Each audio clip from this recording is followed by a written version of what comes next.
Our next guest is a chef who is a regular guest on the Today Show, Ellen, and more. He was also voted, get this, one of People Magazine's sexiest men alive. He's been around the world and has cooked for celebrities and everyday families too. But he says there's one thing we all have in common. We're all busy. But Curtis Stone believes that even though getting dinner on the table every night can seem daunting, a home-cooked meal is always worth the effort. So he wrote this book. It's called What's for Dinner, to help you put a delicious meal on the table every single night of the week.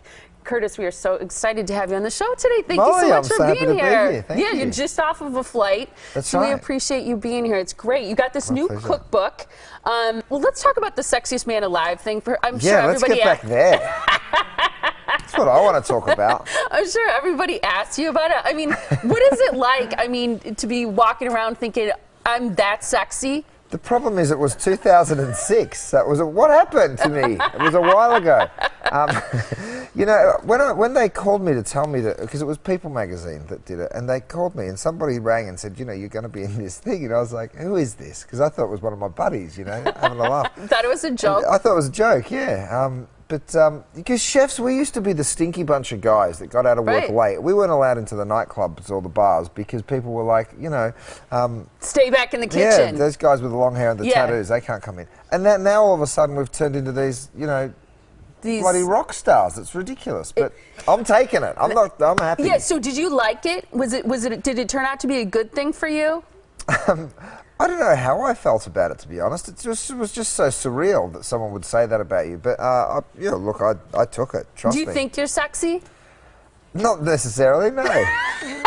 Do you think you're sexy? Yeah. You do? Yeah. I have to say yeah. Why? Because I'm over 40 now, so women over 40 are supposed to be kind of like self-possessed and... Well, I don't know, not every day. It's a good thing. It's a good thing to have that confidence, isn't it? And you are sexy, don't get me wrong. I'm not saying that you're not sexy. You're gorgeous.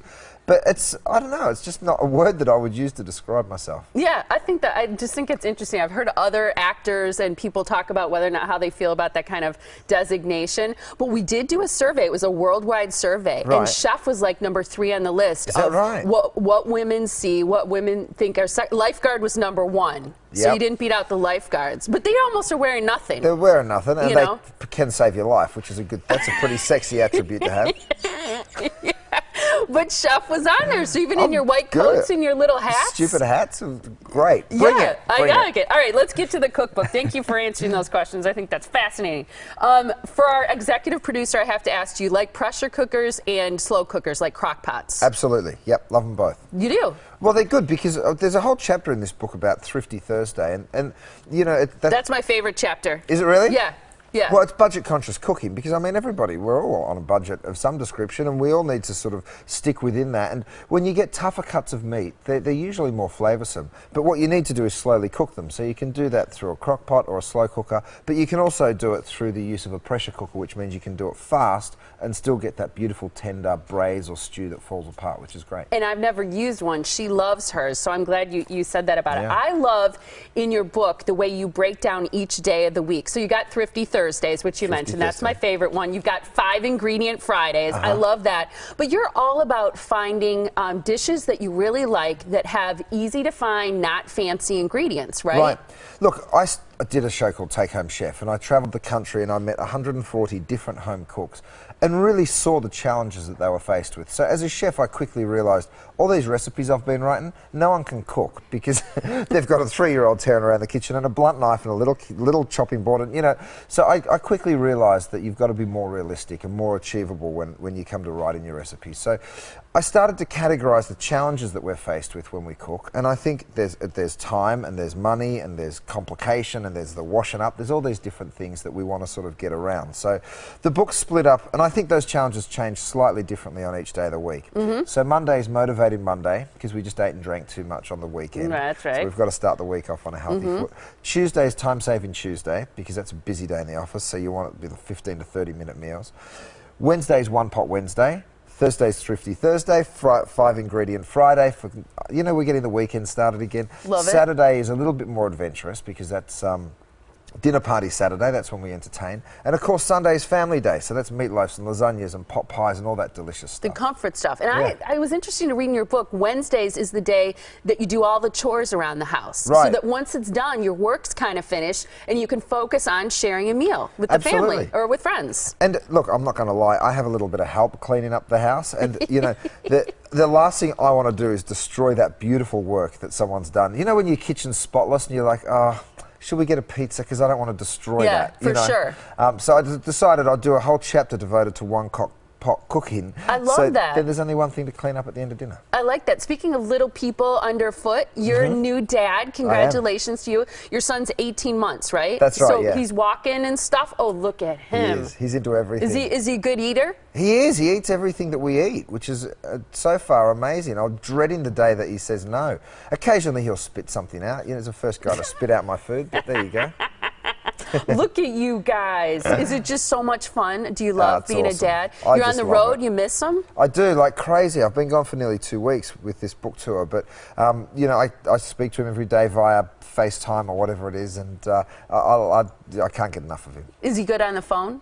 No, not really. He's Yeah. not that interested. Yeah. But, you know, occasionally he'll give me I just like seeing him. I'm happy Give with you a that. little heads up. I love it. So our producer made the bow tie pasta and corn. I wrote it down. She also made she's gonna make the coconut curry butternut squash Ooh. and chickpeas. I'm just teasing people with some of the recipes that Yum. are in the book. The pictures are absolutely fabulous. I'm gonna run through like 6 quick questions that I have for you that you can just kind of whatever comes to mind, you just got go it. with it. Yeah. Okay. What was your first job? It was working in my mum's flower store, actually, like scrubbing out all the dirty vases. Okay, like it, or you decided not to hated it. become a Oh, florist? I mean, imagine trying to tell people I work in a flower shop. It wasn't the sexiest job in the world.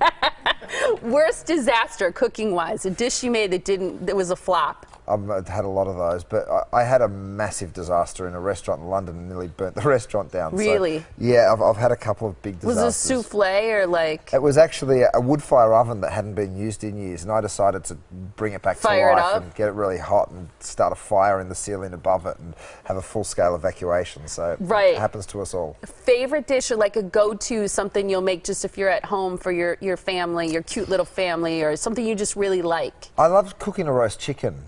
Oh, really? And the onions and the potatoes in the pan, and it just fills the house with this incredible smell. And I know whenever I do that, it feels like a real family day for me. I like the fire and the smell of a fire going. And you know, I think that food can be so nostalgic. You know, my mum used to cook roast chickens for me, so it's something that meant a lot to me. And now I'm sort of creating that tradition for my family. Well, that's a question on my list. Is your mom a good cook? She was a bad cook, my mum, actually.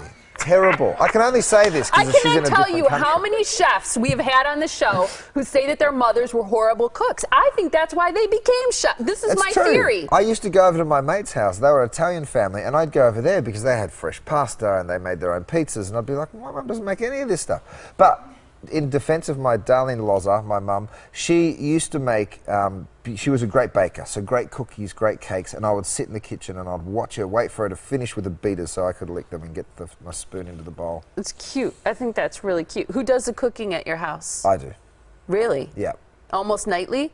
Yeah, On every day. Thrifty Thursdays, you're doing like Spam or like Velveeta. No, I'm just kidding. But you do all the you do all the cooking, huh? I do all the cooking, yeah. I love Okay. it. I love being in the kitchen. I love cooking. People also need to pick up your book. Yeah. Because again, the book is called What's for Dinner? Delicious Recipes for a Busy Life. And I love that you honor the fact that people are busy and they're looking for solutions that are somewhat quick and easy. We all are. You know, I got into a taxi the other day in Manhattan, and I thought that I had the busiest life in the world. And I was talking to the taxi driver. He yawned, and I said, "What's wrong, mate? Have you got kids?" Thinking, "Oh, I'm a new dad. I can play this game now."